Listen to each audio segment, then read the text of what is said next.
နေပြည်တော်ကောင်စီဥက္ကဋ္ဌဦးကံမြင့်တန်းဟာအခုလ23ရက်မနက်ပိုင်းက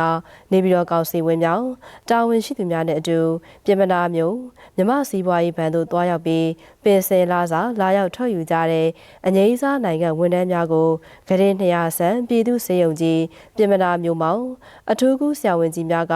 ကျန်းမာရေးအခမဲ့ဆောက်ရှောက်ပေးနေမှုနဲ့အငိမ့်စားပင်စင်လာစာထုတ်ပေးနေမှုအခြေအနေများကိုကြည့်ရှုအားပေးပြီး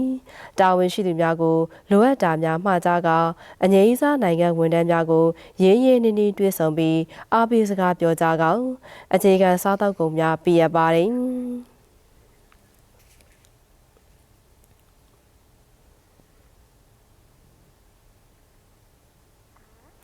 အဲဒီနောက်နေ့လယ်ပိုင်းမှာ2026ခုနှစ်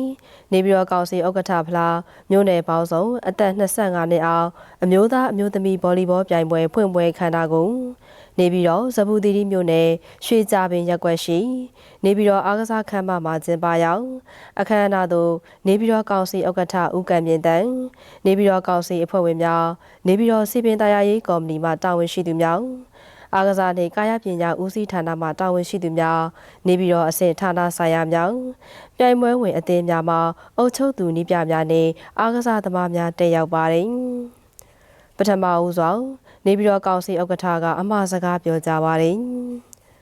အဲဒီနောက်ပြိုင်ပွဲဝင်အားကစားသမားများမှာအားကစားသစ္စာအဋ္ဌထံရွတ်ဆိုကြပြီးနေပြည်တော်ကောင်စီဥက္ကဋ္ဌမောင်ပြိုင်ပွဲဝင်အားကစားသမားများကိုရင်းရင်းနှီးနှီးလိုက်လံနှုတ်ဆက်ခါပြိုင်ပွဲဝင်အားကစားသမားများအတွက်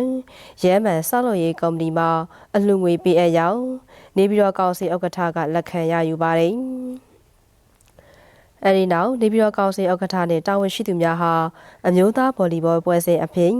တက်ကုန်းမြို့နယ်အသင်းနှင့်ပြင်မနာမြို့နယ်အသင်းတို့ရှင်ပြိုင်ကစားနေမှုကိုကြည့်ရှုအားပေးရောက်ပြင်မနာမြို့နယ်အသင်းက3ပွဲ2ပွဲဖြင့်အနိုင်ရရှိပါတယ်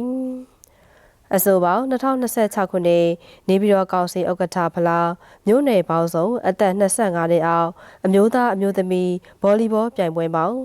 အမျိုးသား၈သင်းကိုအုပ်စု2စုခွဲပြီး၎င်းအမျိုးသမီး၈သင်းကိုအုပ်စု2ခုခွဲပြီး၎င်းအခုလ23ရက်နေ့မှ28ရက်နေ့အထိရှင်ပြိုင်ကစားသွားမှာဖြစ်တယ်လို့သတင်းရရှိပါရရှင်